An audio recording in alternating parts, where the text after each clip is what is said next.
Rebonjour à toutes et tous, merci de l'invitation. Comme le rappelait Richard tout à l'heure, on est le 12 octobre, donc c'est une date un peu fatidique pour l'Amérique latine, parce que c'est souvent considéré la date symbolique initiale du processus de conquête, de colonisation de l'Amérique latine. Et c'est aussi le jour où en Espagne, avant c'était le Dia de la Raza, le jour de la race, aujourd'hui c'est le jour de l'hispanité, mais ça reste une date nationale où on commémore, même on fête en fait le processus colonial, donc un processus historique de globalisation capitaliste, d'intégration des Amériques dans cette première globalisation, mais aussi de saccage, de génocide, épistémicide, comme disent aussi certains aujourd'hui, c'est-à-dire la destruction des grandes civilisations originaires. Donc c'est quand même une date un peu fatidique, on pourrait dire. En tout cas, comme les latino-américains, nous n'avons rien à fêter le 12 octobre, et surtout pas au début de la conquête coloniale. D'ailleurs, c'est pour ça que le titre me plaît. C'est peut-être la patte de Richard, ici. C'est-à-dire, moi je pense, ça fait longtemps, hein, j'ai un peu écrit dessus d'ailleurs depuis plusieurs années, sur la question qu'il faut mieux parler d'une Indo-Afro-Amérique latine. Une Indo-Afro-Amérique latine, ou carrément parler de Abya Yala aujourd'hui, c'est-à-dire resignifier le sous-continent, c'est aussi déjà très important. C'est une lutte politique finalement. Même si, bon, on est tous un peu attrapés. Déjà, les latino-américains partent d'Amérique latine, donc il y a une certaine légitimité aujourd'hui. Mais quand même, de plus en plus, notamment les mouvements indigènes, insistent, comme ça avait été le cas, hein, c'est pas nouveau, hein, il y a eu tous les mouvements des années 60-70 de resignifier le nom. Et aujourd'hui, il y a un retour très fort, justement, sur une resignification de comment nommer cette partie du monde, par exemple comme Abya Yala, ou dans une perspective de José Martí de Nuestra América, enfin de repenser. Et depuis la France, c'est intéressant de le faire, puisqu'il faut quand même rappeler, c'est souvent oublié en France, le concept d'Amérique latine, il est diffusé, imposé, d'une certaine manière, par la France de Napoléon III, la moitié du XIXe siècle, pour justifier l'expansion coloniale française au Mexique. Avant, on parlait d'Ibéro-Hispano-Amérique d'ici, et puis l'Europe. Et donc, les intellectuels napoléoniens commencent à diffuser l'idée d'Amérique latine pour dire non, c'est pas une hispanité, c'est une latinité qui nous donne et qui justifie nos prétentions coloniales dans les Amériques, notamment l'aventure calamiteuse au Mexique. Donc bon, c'était un aparté, mais rien que là, il y a des éléments, on peut en débattre. À l'université, nous, on essaie d'y passer plusieurs heures à dire qu'est-ce que l'Amérique latine, et souvent j'essaie de leur dire l'Amérique latine n'existe pas. Et d'une certaine manière, enfin, il y a un débat, en tout cas, du point de vue décolonial, il y a tous les travaux de Walter Mignolio, justement, sur l'invention de l'Amérique latine, Leopoldo Sea et d'autres intellectuels. En fait, c'est une question quand même importante. Les intellectuels latino-américains réfléchissent, finalement, qu'est-ce que l'Amérique latine? Est-ce que c'est vraiment une notion adaptée? Est-ce qu'elle ne reste pas connotée d'un point de vue impérialiste et colonial, etc. Et donc c'était important de revenir là-dessus, surtout un 12 octobre, d'une certaine manière, quand même, de faire ce petit détour. Et un autre détour, qui est là, il est plus qu'évident. Évidemment, le moment, si on regarde la conjoncture, c'est l'Équateur.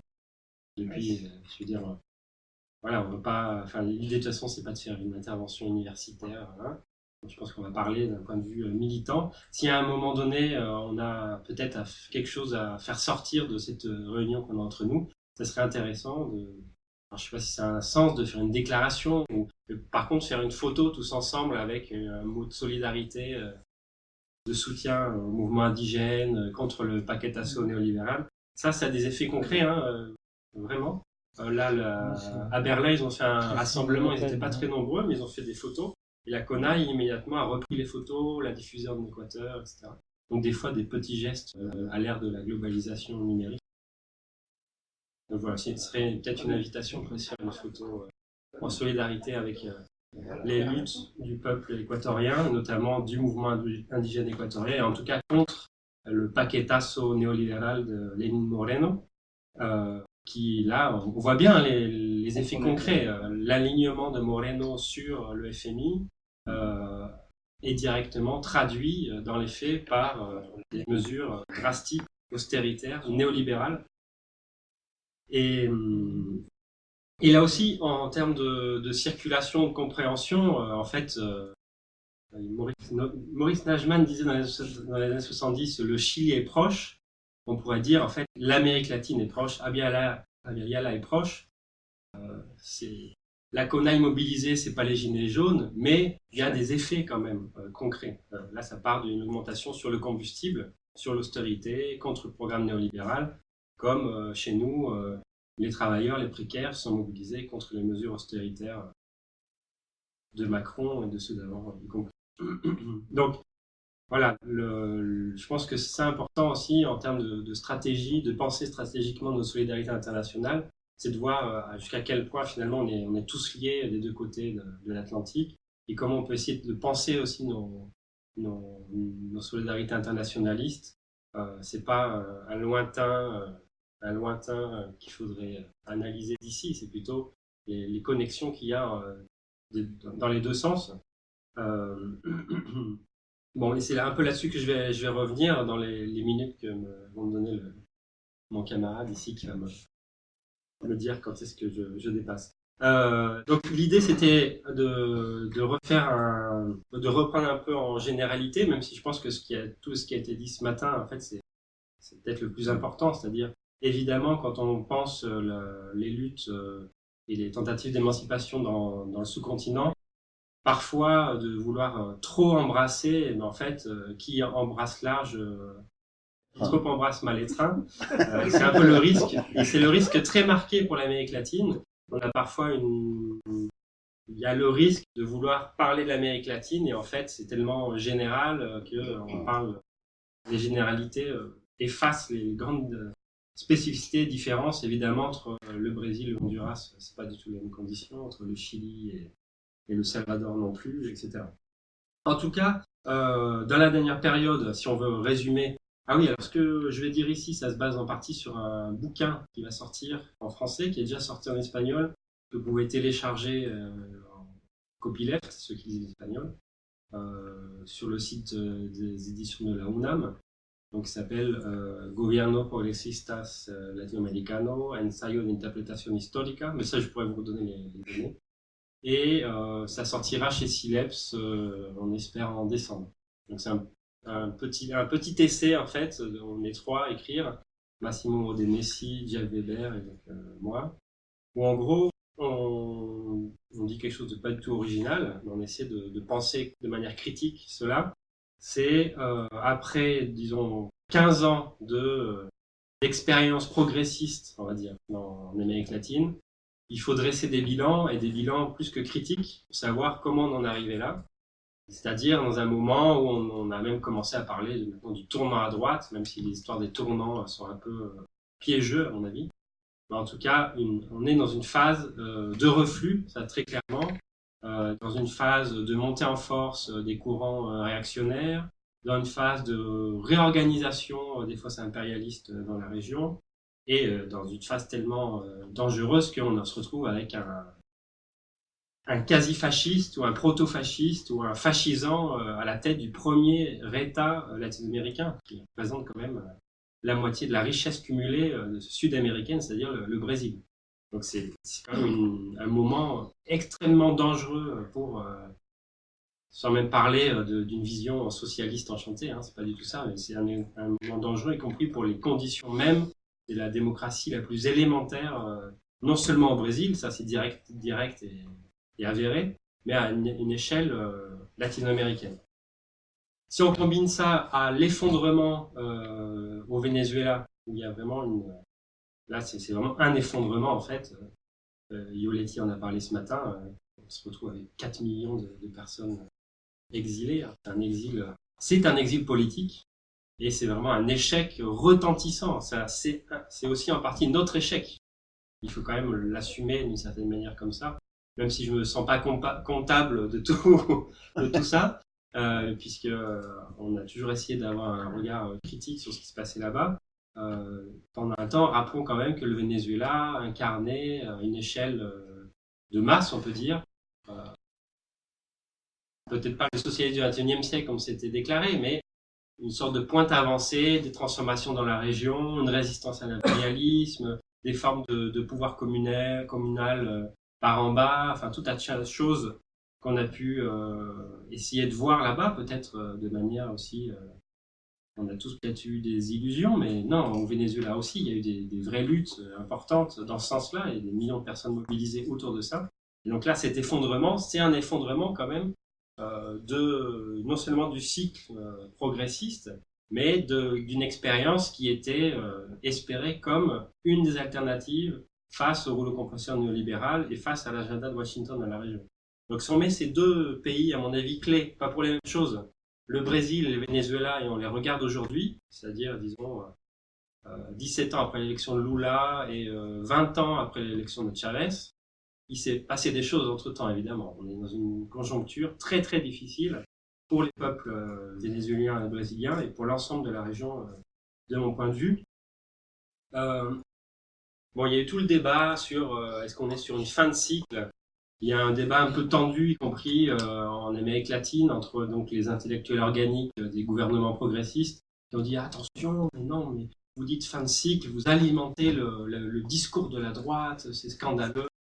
C'est pas une fin de cycle, c'est juste, comme disait Garcia Linera, les tensions créatives de la révolution, mais on va revenir à un moment, on va remonter sur le cheval, etc.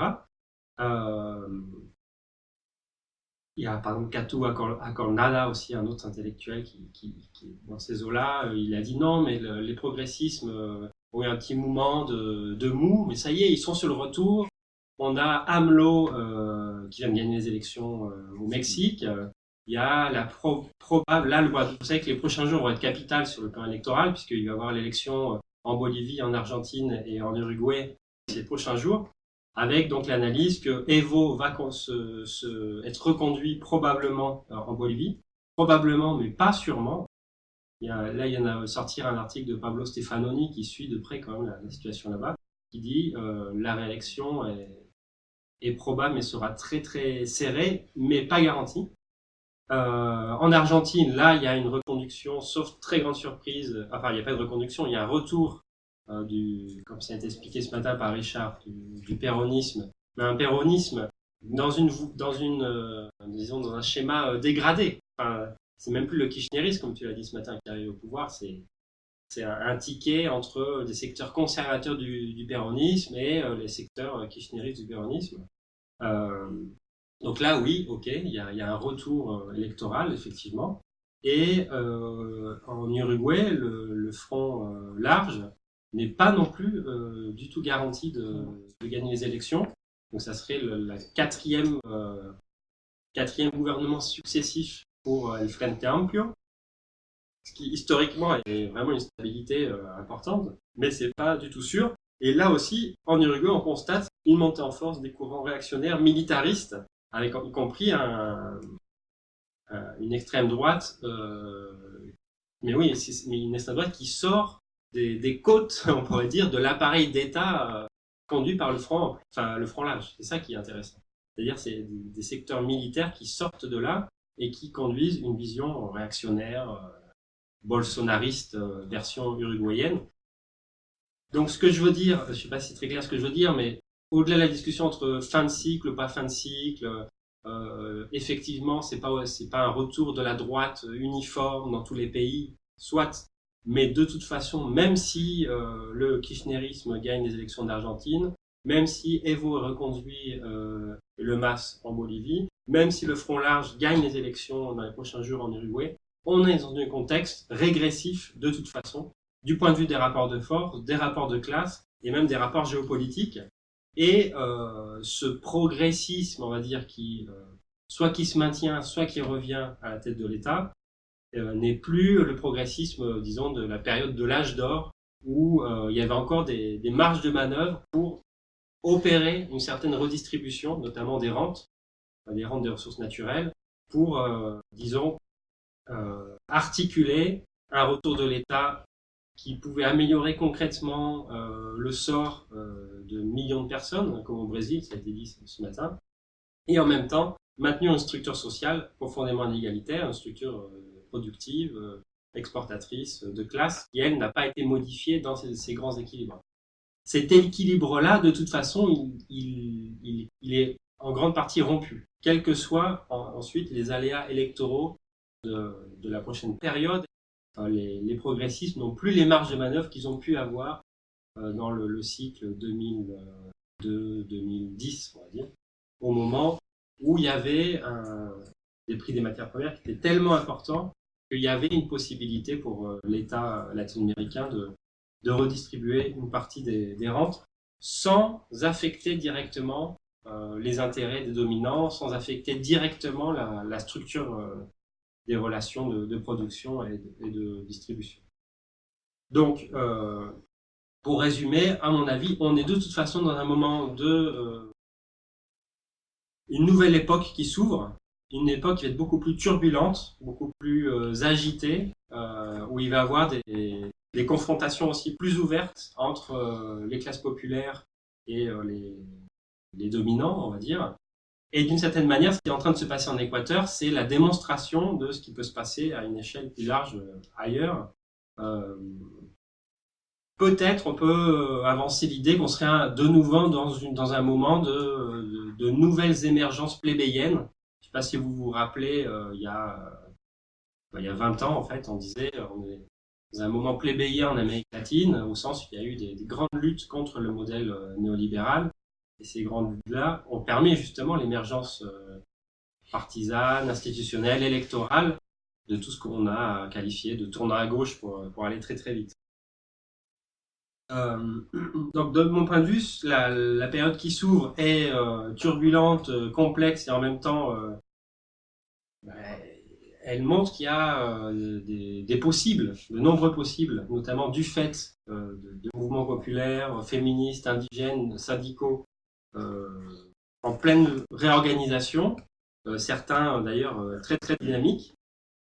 Un exemple encore, l'Équateur, là on voit ceux qui mènent les luttes indigènes en Équateur, c'est pas les mêmes qui ont mené les grandes luttes des années 90-2000. Il y a une nouvelle génération, des nouveaux leaders sociaux et politiques, et ça c'est intéressant. Il y a un renouvellement quand même des acteurs mobilisés, et une volonté d'en découdre et surtout de mettre fin aux politiques austéritaires, aux politiques autoritaires, et dans une perspective d'ailleurs qui n'est pas forcément une perspective d'émancipation telle qu'on peut l'avoir clé en main, socialiste, anticapitaliste. Hein. Non, c'est des mouvements de résistance pour l'instant face à l'État, dans ce cas-là, l'État équatorien. Alors, pour les bilans, en fait, il y a plusieurs moyens d'essayer de le faire. Évidemment, c'est un peu large et complexe, donc il faut aller vite.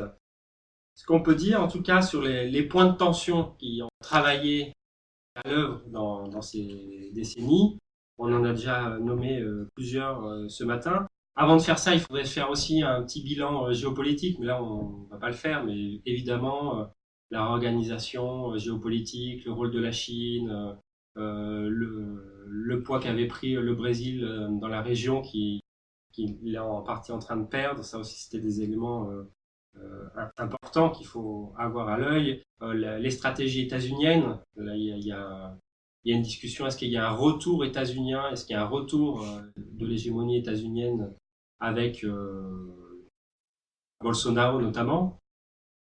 Évidemment, c'est des éléments qui sont importants, mais si on se centre sur les obstacles qui n'ont pas été franchis, les tensions, voire les éléments de régression des gouvernements dits progressistes, on peut peut-être en lister quelques-uns.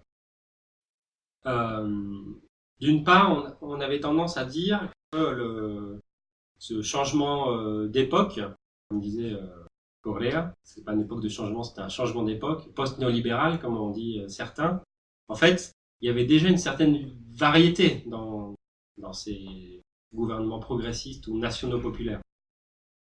On disait souvent qu'il y avait un courant plus national populaire, on va dire, avec des accents plus anti-impérialistes, type Venezuela, Bolivie, Équateur, et des gouvernements plus sociolibéraux, plus institutionnalisés, s'appuyant sur des structures partisanes plus installées et institutionnalisées, type évidemment PT au Brésil, mais aussi le Front Large, certains incluaient dedans, y compris la concertation chilienne. Même si la concertation chilienne, c'est une vision, c'est une version néolibérale, c'est même plus social-libérale. C'est une coalition directement néolibérale, mais fortement institutionnalisée aussi. Entre ces deux caractérisations qu'on incluait parfois dans l'idée du tournant à gauche de manière un peu abusive, si on regarde aujourd'hui, on voit que c'est version mosaïque en fait. C'est même plus qu'on va essayer de dresser des grands courants. Il y a un éclatement et des bilans complètement assez différenciés. Je m'explique. Si on regarde le pôle qui était, disons, national populaire ou national populaire, plus ou moins radical, ben dedans on a aussi bien le Venezuela que la Bolivie et l'Équateur. Là, on est dans une situation tout à fait différenciée. En Bolivie, on a une expérience qui semble stabilisée, mais avec des traits croissants autoritaires, on va dire, et des tensions de plus en plus fortes entre le MAS et une partie de sa base sociale, entre Evo Morales et une partie du mouvement indigène, y compris ouvrier, la bande centrale, la COB, mais qui quand même affirme une croissance économique extrêmement stabilisée, consolidée, qui a été même félicitée par le FMI. La richesse nationale bolivienne a été multipliée par 4 depuis l'arrivée de Evo au pouvoir. Le PIB multiplié par 4. C'est considérable. Il n'y a pas eu un effet drastique, disons, de la crise économique sur l'économie bolivienne. Donc, il y a un peu l'idée que l'économie bolivienne serait quasiment blindée, a réussi à se blinder face à la crise. On maintient un certain nombre de programmes sociaux, etc. Mais avec quand même des éléments régressifs ou de tensions régressives importantes. Par exemple, sur le plan du pouvoir politique, le fait que Evo Morales, après le référendum qui lui disait vous ne pouvez pas vous représenter, il avait perdu son référendum quand même. C'était un pari politique qui a été perdu, et finalement c'est le tribunal constitutionnel qui vient dire oui mais bon quand même, vous allez pouvoir vous représenter. Donc là on voit bien qu'il y a une tentation, disons, de caractère autoritaire, alors on peut l'appeler comme on veut, en tout cas une forte tentation de maintenir la figure charismatique à tout prix, y compris au prix de faire du mal à la constitution qu'on a nous-mêmes mise en place. C'est un vrai problème. Et alors qu'il y avait quand même des figures au sein du MAS qui auraient pu incarner, substituer finalement Evo Morales. Il n'y a eu aucun effort de fait en ce sens-là, et non plus pour la vice-présidence avec Garcia Linera. Mais d'une certaine manière, on peut dire que c'est l'expérience nationale populaire la plus stabilisée, si on fait un bilan, sur le plan économique, sur le plan des pouvoirs politiques, y compris sur le plan des relations entre les classes populaires et le parti au pouvoir. Une grande partie des clientèles tiennent, les rapports aux mouvements syndicaux, paysans, indigènes, globalement tiennent, avec des tensions, mais tiennent.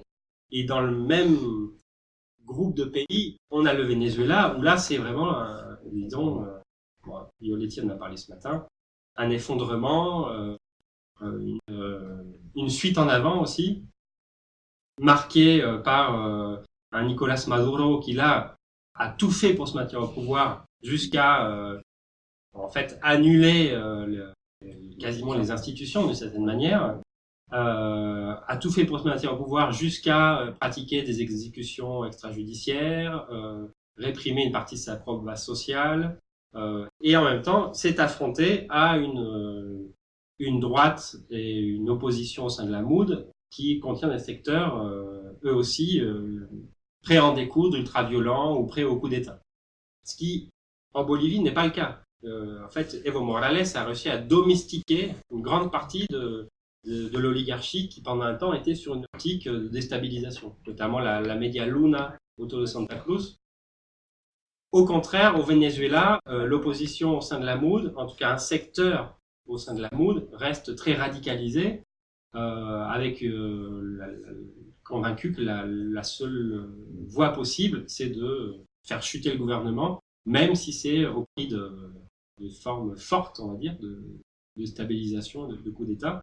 Et là, le rôle des États-Unis est évidemment central à alimenter, en fait, à accompagner l'effondrement de l'économie vénézuélienne, du modèle rentier, de l'État rentier vénézuélien, avec les sanctions à partir de 2017, mais aussi avec des pratiques directement politiques de soutien à des secteurs, justement les secteurs les plus radicalisés.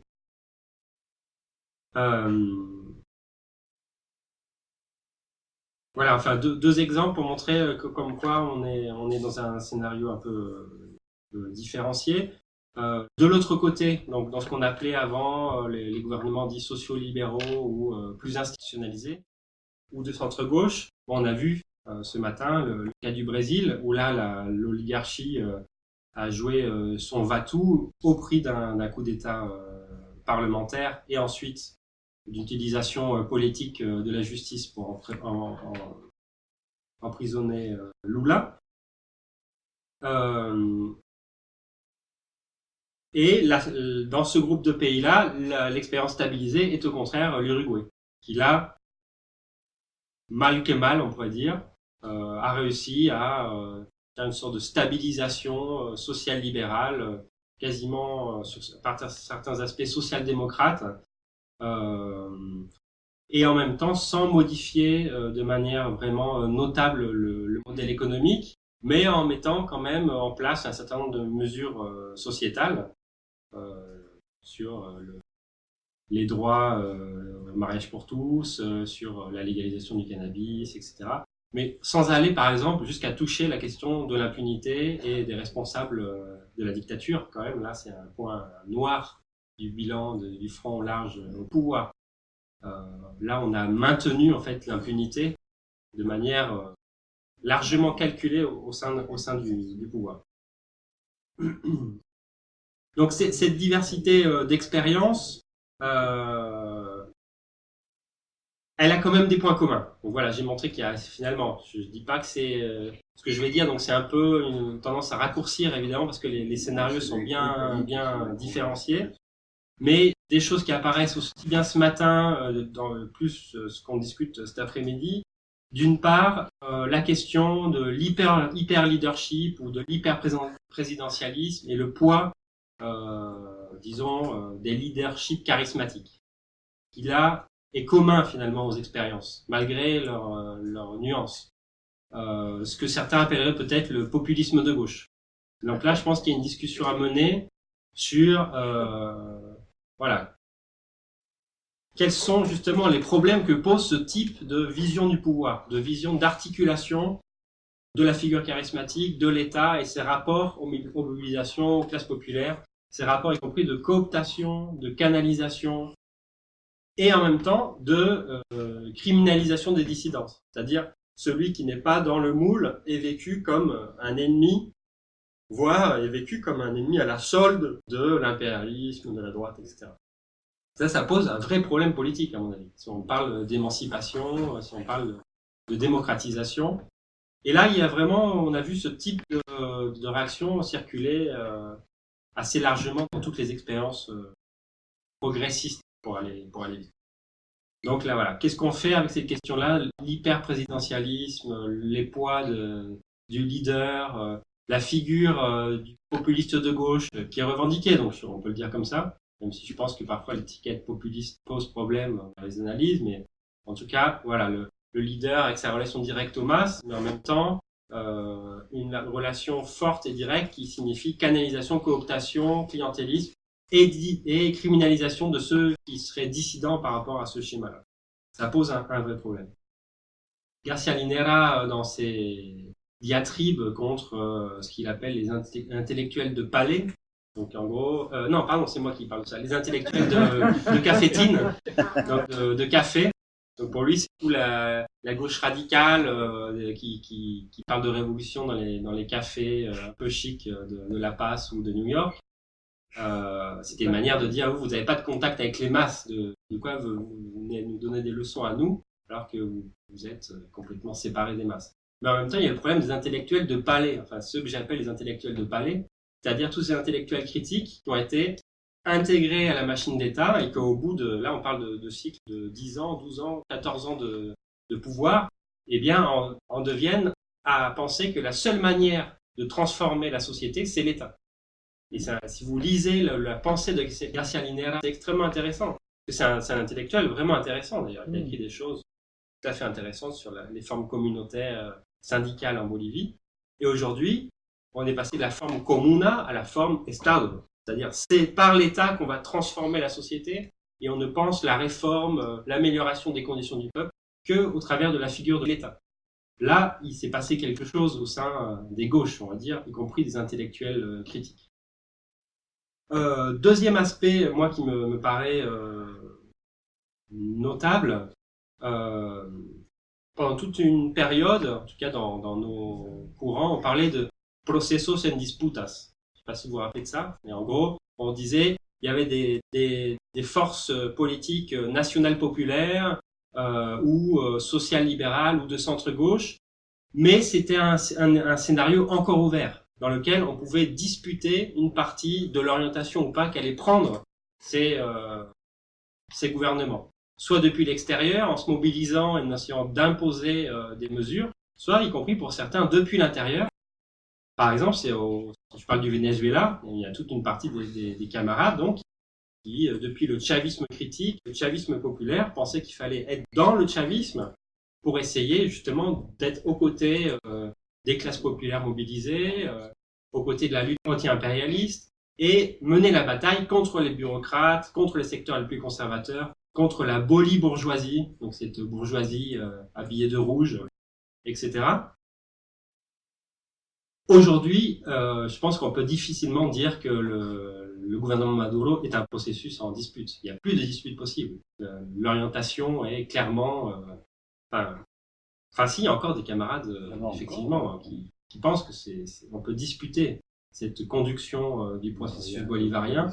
De mon point de vue, là, c'est complètement fermé. C'est-à-dire, on est face à un pouvoir, un gouvernement qui maintient encore une certaine rhétorique anti-impérialiste, voire socialiste, mais qui, dans ses pratiques, n'a plus qu'éloigné, n'a plus rien ni de socialiste, ni anti-impérialiste, et même est devenu un adversaire de son propre peuple.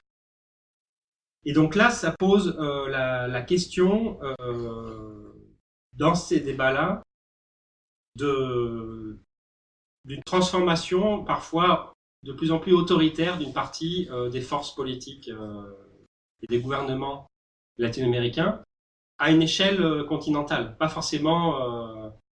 je veux dire, c'est l'ensemble des États latino-américains qui sont rentrés, où on a vu la multiplication de l'usage d'états d'exception, de militarisation de la police. Par exemple, AMLO lui-même, un des premiers gestes qu'il fait, et c'est parce qu'il y a une question clé au Mexique, évidemment, c'est la violence. Eh bien, en même temps, la réponse que donne AMLO face à ce problème politique clé, c'est essayer de mettre en place une police militaire. C'est une réponse assez contradictoire, on va dire. Troisième aspect qui a été mentionné, mais on n'a pas beaucoup insisté dessus, c'est les modèles de développement. C'est peut-être là la pierre de touche centrale et qui est la plus difficile à rompre, évidemment. La question du néo-extractivisme ou d'un néo-développementalisme fortement extractiviste, c'est-à-dire on voit que la période a été marquée par un usage intensif des rentes autour des matières premières. Dans la période des prix hauts, ça avait une certaine rationalité finalement, c'est-à-dire pour les gouvernements qu'ils soient bolivariens, Parti des travailleurs ou d'autres. C'était une réponse accessible rapidement pour avoir des devises, de l'argent et mener des programmes sociaux. Ça s'est fait au prix très très fort. Au prix fort de l'accentuation de l'intégration dépendante des économies latino-américaines, au prix d'une reprimarisation même des grands pays. Pierre Salama, que vous connaissez tous, parce que vous allez le voir bientôt apparemment, plusieurs d'entre vous. Pierre Salama a plusieurs écrits qui montrent qu'il y a désindustrialisation et donc, mais ça pose, c'est-à-dire, on n'est même plus dans les modèles, je ne sais pas si vous vous rappelez des années 30-40, on avait une idée de substitution d'importation, où les forces nationales populaires proposaient un retour de l'État, mais aussi l'idée d'une substitution des importations pour commencer à industrialiser nationalement. Donc, au lieu d'importer, ce qu'on importait, on commençait à essayer de le produire localement. Et on commençait par les produits avec peu de technologie incluse, et on essayait de monter en gamme. Bien entendu, le Brésil reste un pays quand même avec une industrie locale. Le Brésil reste capable de faire des avions, des voitures, etc. Mais même de moins en moins, et de plus en plus en alliance avec des acteurs externes, des capitaux internationaux et multinationaux. Et au Brésil y compris, il y a des industrialisations. Donc ça pose la question d'un modèle qui est dévastateur pour les écosystèmes, dévastateur pour de nombreuses communautés, notamment indigènes, et qui même dans une perspective, disons, développementiste, capitaliste, on pourrait dire, penser à une sorte de capitalisme national, une bourgeoisie nationale, là, ne s'inscrit pas dans cette vision-là.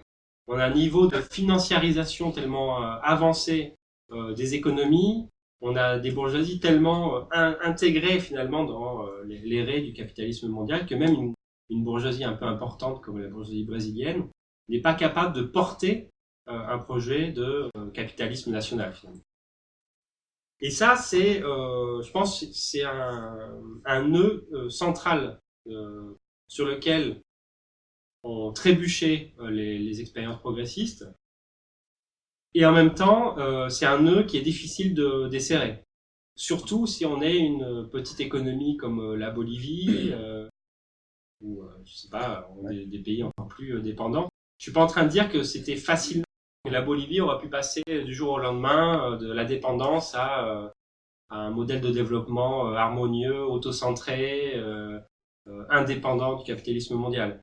Mais il y a eu peu d'efforts faits en ce sens-là, voire au contraire, on a joué la carte consciemment de l'extractivisme ou du néo-extractivisme en alliance avec les multinationales. Par exemple, un auteur comme Eduardo Godinas, il nous dit pourquoi les progressismes ne sont pas des gauches, et il insiste beaucoup là-dessus, c'est-à-dire il refuse qu'on parle de gauche latino-américaine au pouvoir, il dit progressisme si on veut, notamment parce que leur modèle de développement n'a rien à voir avec la gauche. C'est ce qu'il dit. C'est-à-dire qu'il a tout à voir avec une insertion dépendante, extractiviste, d'accumulation par dépossession. Et donc c'est à l'opposé, y compris d'une vision d'une gauche un peu historique latino-américaine, qui pensait à un modèle de développement, tout centré, on va dire, sans même parler de socialisme ou des choses comme ça. Et ça, c'est quand même, je pense, c'est important. Alors souvent, des camarades latino-américains nous disent oui, mais vous êtes bien mignons les militants européens, vous venez nous donner des leçons à nous, alors que vous êtes... que faites-vous de votre côté hein? Vos modèles de développement, ils sont responsables de la dévastation de toute une partie de la planète, et vous venez nous dire à nous qu'on n'est pas sorti de l'extractivisme. Donc ça aussi, il faut quand même l'avoir en tête.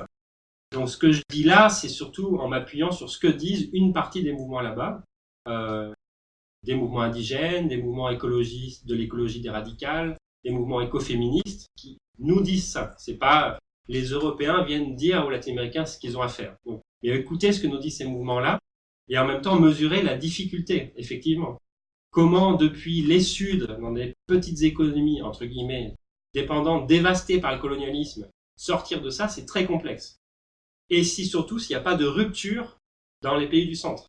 Comment penser des ruptures à la périphérie, Alors il paraît qu'il ne faut plus parler comme ça, mais moi je continue à parler comme ça. Le capitalisme est globalisé, il y a des centres du capitalisme, il y a des périphéries, même s'il y a des suds globaux qui émergent, les briques, etc., il y a quand même des rapports de domination qui restent au niveau du système monde. Et les ruptures, évidemment, là, sont très complexes. D'une part, ça peut pas se faire dans un seul pays, ça on le sait. Et un des malheurs de la période, c'est que les avancées qu'il y a eu en termes d'intégration, parce qu'effectivement, dans la période de l'âge d'or des progressistes, il y a eu quand même des essais importants. La création de la UNASUR, des nations sud-américaines, de la CELAC, de la communauté des États latino-américains de la Caraïbe. Il faut surtout pas, enfin, ce serait pas moi qui dirais que c'est rien du tout. C'est des choses historiques, puisque c'est des essais d'intégration sans les États-Unis. Donc, c'est-à-dire qu'il y a eu un moment quand même de plus forte autonomie de la région et des essais de commencer à se penser en tant qu'Amérique latine comme un espace où il pourrait avoir des échanges diplomatiques, mais y compris économiques, culturels. La création de l'ALBA aussi, je pense que c'est un échec. Ça, il n'y a aucun doute, l'ALBA ne fonctionne plus du tout aujourd'hui. Mais le projet en soi avait des choses à nous dire et des choses à dire aux Latino-Américains en termes de repenser les intégrations.